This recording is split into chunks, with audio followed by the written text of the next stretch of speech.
귀한 찬양 감사를 드립니다. 하나님의 말씀입니다. 경청하십시오. 내 부모를 공경하라. 그리하면 내 하나님 여호와가 내게 준 땅에서 내 생명이 길리라. 아멘. 예로부터 한국 사회는 특별히 조선 시대에는 유교 사상이 국가를 통치하는 이념이 되었습니다. 그래서 조선 시대를 가리켜 유교 사회라고 그렇게 말합니다. 고려 시대는 불교 사상이죠. 조선 시대에는 승유 억불 정책을 폈습니다. 그래서 공자 사상은 받들고 서당에서는 사서삼경을 가르쳤습니다. 대신 불교는 억압을 했어요. 그래서 불교가 어디로 갑니까?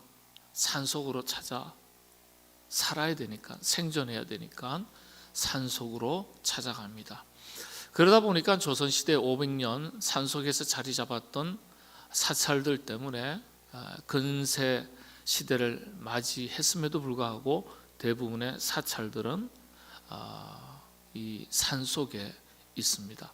속리산, 설악산, 지리산, 가야산. 가야산은 합천 행사죠. 속리산은요 법주사. 이 목사가 이렇게 사찰 이름까지 다 외우면 안 되는데. 설악산, 건금성, 신럭사, 그렇죠? 설악산에는 가장 큰 절이 신럭사입니다. 꽤 많이 더 말씀드릴 수 있지만은 전국에 있는 교회 이름을 다 모르면서 사찰 이름을 다 외우면 곤란하겠죠. 그래서 조선조 500년 동안의 통치 철학, 통치 이념이 유교 사상이었는데 이 유교 사상의 핵심이 조상 숭배 사상입니다. 또 다른 표현으로는 제사 문화입니다. 제사라는 것은 부모 공경을 기초로 하는 거예요. 그래서 군사부 일체 이런 용어도 사실은 유교 문화권에서 나온 용어입니다.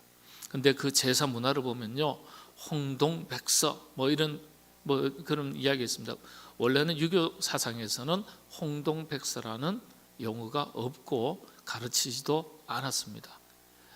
그런데 이제 이것이 현대사회에서 어떻게 하다 보니까 그렇게 홍동백서라는 말도 생겨났습니다. 원래는 유교 사상의 제사 문화에서는 홍동백서가 없습니다. 그러나 이 제사 문화를 보면 얼마나 까다로운지 몰라요. 아주 조상 신을 숭배하는 사상이다 보니까 정성을 다해야 되고 최선을 다해야 되고 그리고 온 가족들이 정확한 시간을 지켜서 제사를, 그래서 부모를 모셔야 했습니다. 복잡한 이런 의식을 통해서 예식을 통해서 부모 공경 사상의 그 수준을 높이는 거죠. 그래서 부모 공경의 사상이 결국은 왕을 높이는 사상으로 이어지고 부모의 말씀을 잘 따르는 것이 덕목이 되듯이 왕의 가르침과 지시, 통치를 잘 따르는 것이 백성들의 덕목이 되도록 그렇게 국가 통치 이념으로서 작용한 게 이 유교 사상이었습니다. 그런데 유교가 그렇게 부모를 공경하는 부모 공경 사상을 아주 강조했다고 말하지만은 기독교가 훨씬 더 깊이 오랜 세월 동안 철저하게 부모님을 잘 섬기고 부모님을 사랑하고 부모님을 모시도록 하는 부모 공경 사상이 철저합니다. 오늘은 10계명 중에 제5계명 부모를 공경하라, 이 말씀에 대해서 간단하게 한번 살펴보도록 하겠습니다. 특별히 이 부모 공경 사상 계명에 대해서 제가 한 번은 설명을 드렸습니다만은 우리 우찌무라 간조 선생님의 성경 해석에 대해서 잠깐 설명을 드리도록 하겠습니다. 우찌무라 이 간조 선생님, 성삭자인 간조 선생은 이 부모 공경, 부모를 공경하라는 이 5번째 계명이 사람에게 속한 계명이 아니라고 해석을 했습니다. 사실 정확한 해석입니다. 한국 교회에서는 1계명부터 4계명까지가 하나님에 대한 계명, 그리고 부모 공경, 부모에게 순종하라, 공경하라는 이 5번째 계명부터 마지막 10번째 계명을 사람에 대한 계명으로 가르쳐 왔습니다. 그런데 놀라지 마십시오. 초대교회에서는 첫 번째부터 이 5번째까지의 계명을 하나님에 대한, 하나님 쪽에 관계된 계명으로서, 하나님에 대한 계명으로서 가르쳐 왔습니다. 분류를 실제 그렇게 했습니다. 분류를 그렇게 하고 하나님에 대한 계명에 부모 공경의 계명, 5번째 계명이 포함되어 있었습니다. 그리고 6번째부터 10번째까지를 사람에 대한, 이웃에 대한, 사람 공동체에 대한 계명으로 그렇게 분류를 하고 초대교회 교회 공동체에서, 신앙의 공동체에서 그렇게 실제 가르쳤고, 그 역사 자료가 지금도 남아 있습니다. 그래서 우찌무라 간조 선생은 이 모세에게 2가지 돌판을, 10계명을 적어서 돌판을 주셨을 때 제1계명부터 5계명까지를 하나의 돌판에다가 6번째부터 10번째까지의 사람에 관계된 이 계명은 2번째 돌판, 이렇게 적어서 모세에게 주지 않았을까라고 그렇게 추정을 합니다. 그렇게 상상을 하는 거죠. 실제 성경에는 그렇게 기록된 것이 없습니다만은, 그러나 초대교회 역사 자료에는 분명하게 첫 번째부터 5번째 계명까지, 그리고 6번째부터 10번째 계명까지는 5계명, 5계명 이렇게 분명하게 하나님에 대해서, 사람에 대해서 분별을 해서, 구별을 해서 가르쳐 왔습니다.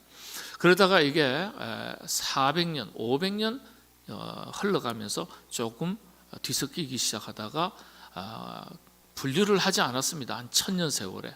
그리고 종교개혁 이후에 첫 번째부터 4번째까지의 계명은 하나님에 대한 계명 아닐까.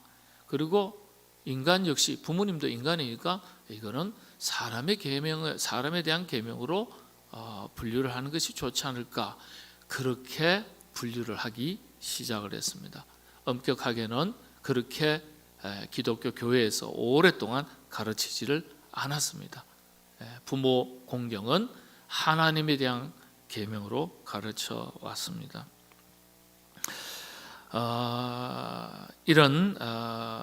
이렇게 이제 우찌무라 간조 선생이 해석하는 것처럼 성서 신학자들 중에서는 이렇게 해석하는 학자들이 상당히 많이 있습니다. 십계명 전체 기본 정신을 예수님께서 어떻게 요약해 주셨습니까? 마태복음 22장 37절에서 40절 말씀을 보시면 딱 집어서 정리해서 아주 2마디로 말씀을 하셨습니다. 한번 자막 보실까요? 예수께서 이르시되 내 마음을 다하고 목숨을 다하고 뜻을 다하여 주 너희 하나님을 사랑하라 하셨으니 이것이 크고 첫째 되는 계명이요 둘째도 그와 같으니 내 이웃을 내 자신같이 사랑하라 하셨으니 이 2계명은 온 율법과 선지자의 강령이니라. 둘째도 그와 같으니 그랬습니다. 첫째는 하나님에 대한 사랑이고 두 번째는 그와 같다 그랬어요. 그 다음이 아니다 그랬어요. 그 다음에는 이렇게 말씀하지 않으셨어요. 그와 같다 하셨어요. 그와 같다. 우리가 생각할 때는 하나님을 더 높이고 하나님이 우선이고 사람은 조금 더 수준을 낮춰야 되는 것 아닐까 생각하는데, 하나님께서 우리에게 가르쳐 주신 것은 같다 그랬어요. 같다. 하나님께서 같다 하셨으면 우리는 같다고 생각하셔야 돼요. 근데 우리가 어떻게 하나님을 사람과 같은 수준에서 공경하고 사랑하고 경배할 수 있느냐, 섬길 수 있느냐, 그렇게 생각해서 우리가 스스로 같지 않다고 생각하는 거예요. 성경은 분명하게, 다른 복음서에서도 마찬가지예요. 이와 같으니 그랬어요. 이와 같으니, 그와 같으니 그랬습니다.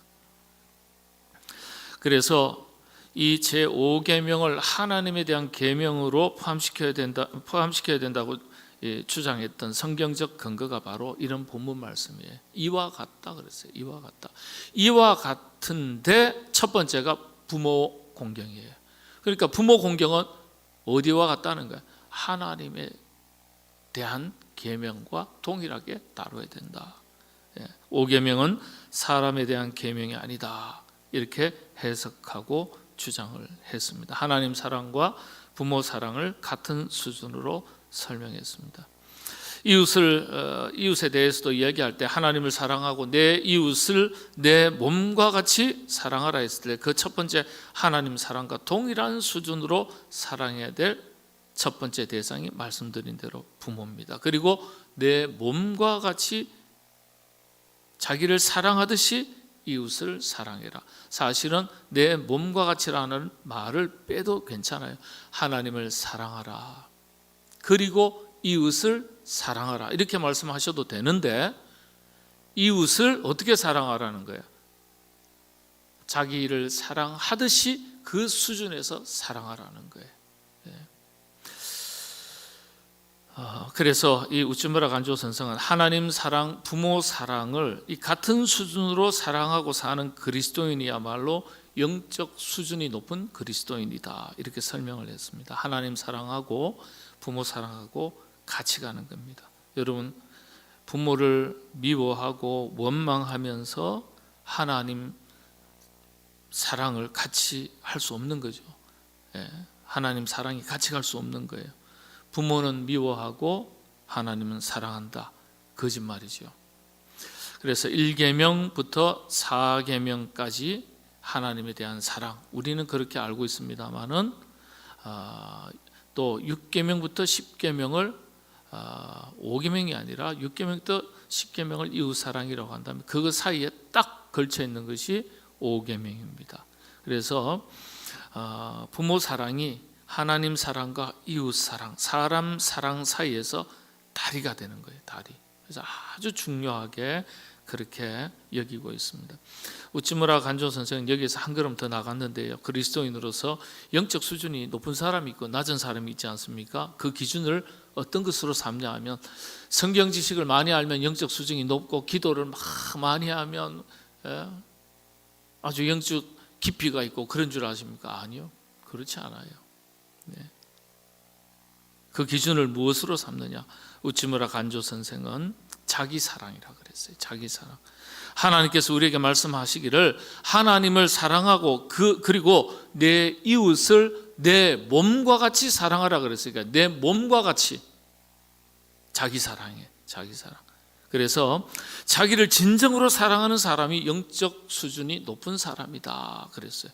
자기를 진정으로 사랑하는 사람은요, 이 자기중심적인 이기적인 사람을 말하는 게 아니라 보셨듯이 자존감이 높은 사람을 말하는 거예요. 자존감이. 특히 자존감 높은 사람은요, 말이나 행동을 함부로 하지 않습니다. 왜 그렇습니까? 자기를 사랑하기 때문에. 아주 이기주의, 개인주의, 자기중심, 자기 애적 사랑을 가지고 흔히 하는 말로 공주병, 왕자병 걸려가지고 사는 그런 사람이 아니에요. 진정으로 자기를 사랑하는 사람은 자기가 그런 수준이 떨어지는 말과 행동을 하는 사람이 되는 것을 스스로 허락하지를 않습니다. 자존감이 높은 사람은. 그래서 자기를 진정으로 사랑하는 사람이 사실은 타인을 존중하고 진정으로 사랑할 수 있는 겁니다. 자기를 사랑하지 않으면요, 다른 사람도 그 수준에서 사랑할 수가 없는 겁니다. 그래서 우찌무라 간조 선생은 하나님 사랑, 이웃 사랑, 그리고 자기 사랑, 딱 3박자죠. 이 세 가지를 기준으로 같은 수준에서 실천하는 사람이 영적으로 아주 수준이 높은 사람이고, 또 그렇지 않은 사람은 기울어져 있는 사람이라는 거예요. 기울어져 있는 사람은 이 세 가지가 같은 수준이 되지 못하는 사람이고 수준이 떨어지는 사람이 되는 것이라고 설명을 했는데 참 아주 깊은 해석이라고 하겠습니다. 신앙생활도 수준 떨어지는 신앙이 있고요, 수준 높은 신앙이 있는데 그 기준이 이 세 가지, 얼마나 일치하느냐, 일치되지 못하느냐, 이걸 가지고 판단할 수 있다는 겁니다. 하나님 사랑은 아주 끝내주는 것 같은데, 지극한 것 같은데, 철저한 것 같은데, 사람하고 관계가 엉망이에요. 사람하고 관계가, 그건 문제가 있는 거예요. 인간관계는, 사람 관계는 그렇게 좋은데 가만히 보면 하나님을 사랑하는 것에는 그 수준이 미치지를 못해요. 자기를 사랑하는 것에는 철저한데 자기 중심, 자기 애적 성향을 가지고 자기 만족, 자기 욕구 중심, 이건 철저한데 하나님 사랑하고 사람 사랑하는 것에는 또 그에 미치지 못하는 것 같아요. 그것도 불균형이죠. 네. 그래서 이 세 가지가 같은 수준에 다 올라가 있으면 하나님을 사랑하라. 둘째도, 첫째는 하나님을 사랑하라. 그 다음 뭡니까? 둘째도 이와 같으니 그랬습니다. 둘째도, 그 둘째를 말씀하신 게 뭡니까? 내 이웃을 내 몸과 같이 사랑하라. 이웃 사랑만 들어가 있는 게 아니에요. 내 몸과 같이 사랑하라. 내 몸을 사랑하듯이 이웃을 사랑하라. 그러니까 이웃 사랑과 자기 사랑, 하나님 사랑이 다 같이 그 속에 세 가지가 녹아나 있는 겁니다. 둘째도 이와 같다 그랬어요. 같은 수준이에요. 같은 수준. 여러분들, 우리가 다 그런 영적 깊이와 수준에 올라설 수 있도록 노력하시게 되기를 바랍니다. 서두에 말씀드렸습니다마는 유학에서 아주, 유교에서 아주 강조하는 것 중 하나가 제사인데, 대체로 돌아가신 뒤에 제사를 얼마나 열심히 드리는지 몰라요. 제사를 돌아가시고 나서 제사를 그렇게 열심히 드리는데 무슨 소용이 있습니까? 예? 살아 있을 때도 공경하지만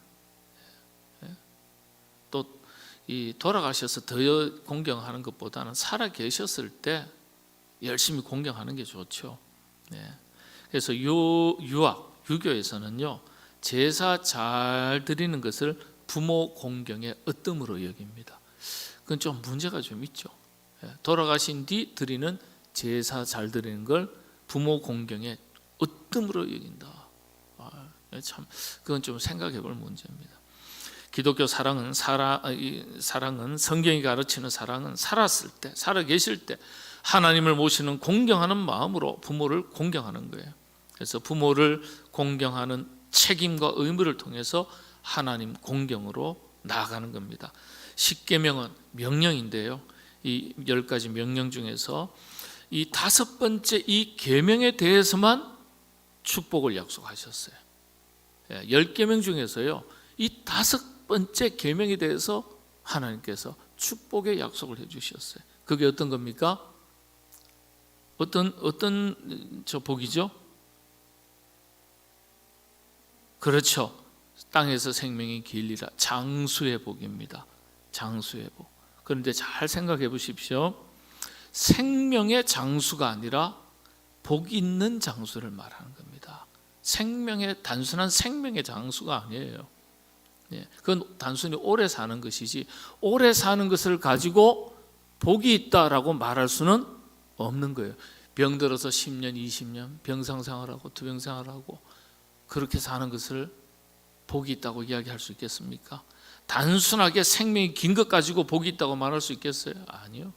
그래서 생명의 장수를 말하는 게 아니라 복 있는 장수. 복 있는 장수라는 것은 첫 번째가 믿음의 복이에요. 믿음을 가지고 인생을 60년 살았던 80년 살았던 그에 미치지 못하는 삶을 살았던 믿음의 장수가 복 있는 장수입니다. 하나님 모르고 90세, 친구 오늘 장례가 났다는데 93세랍니다. 93세. 요즘 돌아가신 분 보니까 전부 다 90세, 92세, 94세 병원 입원하셨는데 90세. 전부 다 그래요. 전부 다. 네. 근데 복 있는 장수는 건강의 복을 말하는 게 아니에요. 믿음의 복을 말하는 거예요. 믿음의 복. 믿음이 있으면 50년의 인생을 살아도 그건 복된 인생입니다. 예?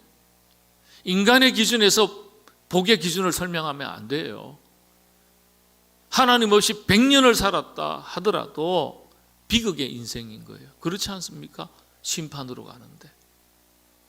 인간의 기준에서는 50, 60 인생밖에 못 살았다 하더라도 믿음을 가지고 살았다면 그 사람은, 그 생명은 복된 인생이 되는 거예요.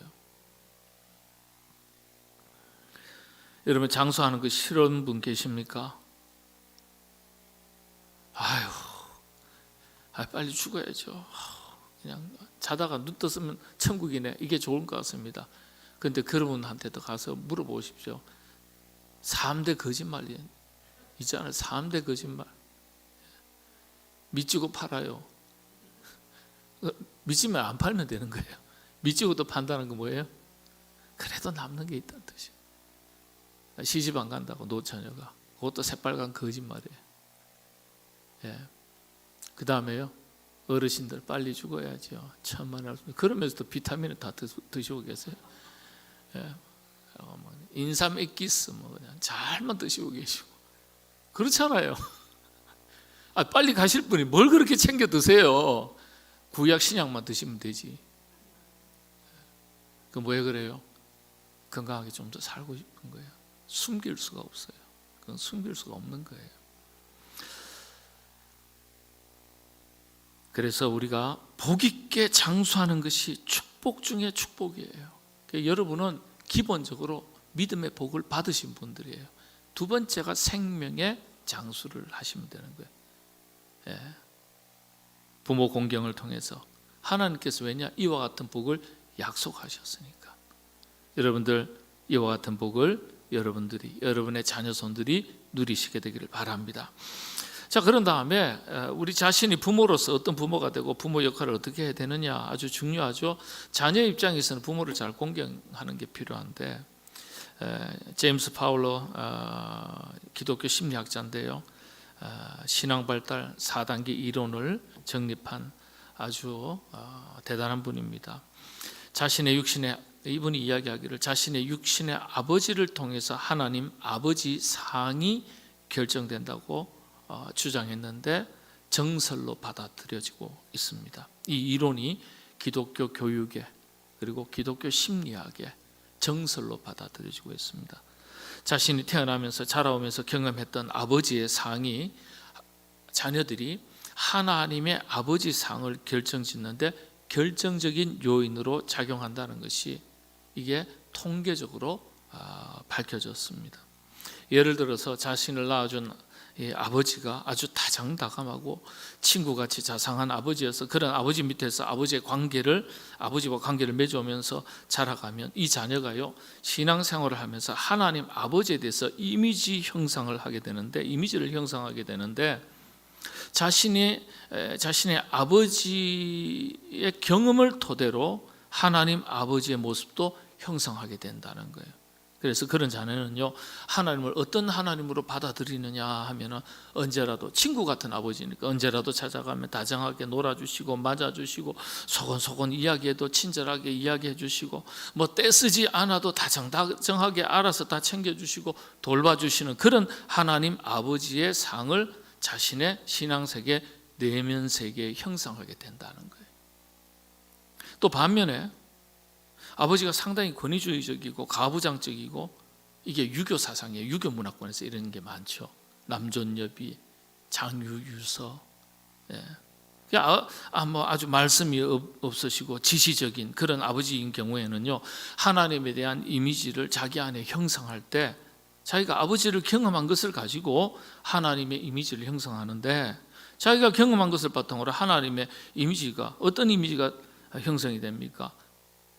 근엄하시고 위대하시고 말씀도 잘 안 하시고 때로 한마디 무겁게 하시고 지시적이고 선과 악에 대해서는 아주 무섭고 호통치시고 잘못하면 벌 주시고 아주 혼을 내시고 또 그러면서 회개하면 또 봐주시고, 이런 굉장히 유교적인 그런 아버지 상을 하나님 상에 대입시켜서 하나님 아버지 상을 내면에 형성하게 된다, 그렇게 말합니다.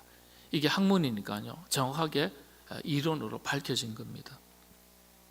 다 장단점이 있는데 우리 한국적인 상황에서는 다정다감하고 자상한 아버지와 같은 하나님 이미지를 가지기보다는 전지전능하시고 무소부지하시고 선과 악에 대해서는 무섭게 판단하시고 심판하시는 그런 이미지의 하나님 상을 더 많이 가지고 있는 것으로 그렇게 해석을 합니다. 이건 뭐 우리가 다분히 우리의 아버지를 그렇게 경험했기 때문에 그런 경험을 바탕으로 하나님의 상을 이미지를 가지게 된 결과라고 할 수 있겠죠.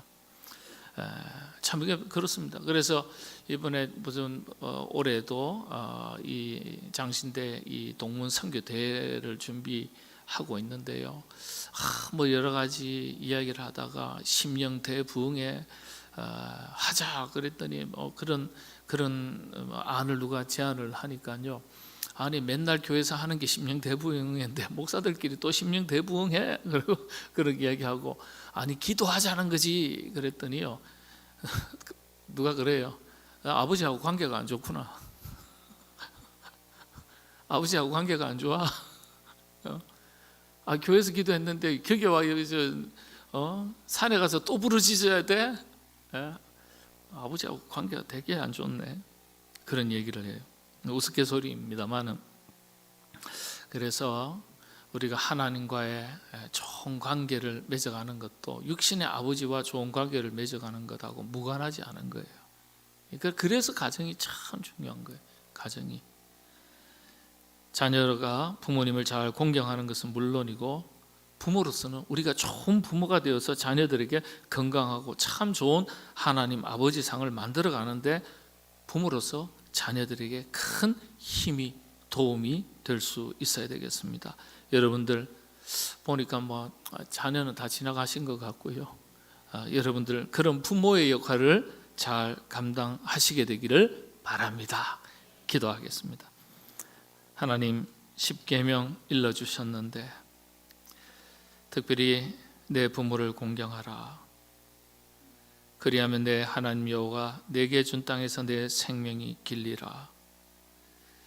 일러주신 말씀 바르게 지켜 하나님 사랑, 부모님 사랑 같은 수준에서 잘 감당하여 우리의 신앙이 위선적인 신앙이 되지 않도록 도와주옵소서.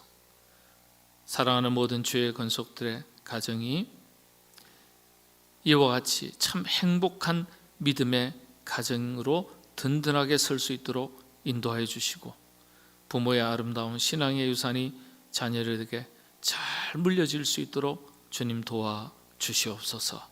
예수님의 이름으로 기도하옵나이다.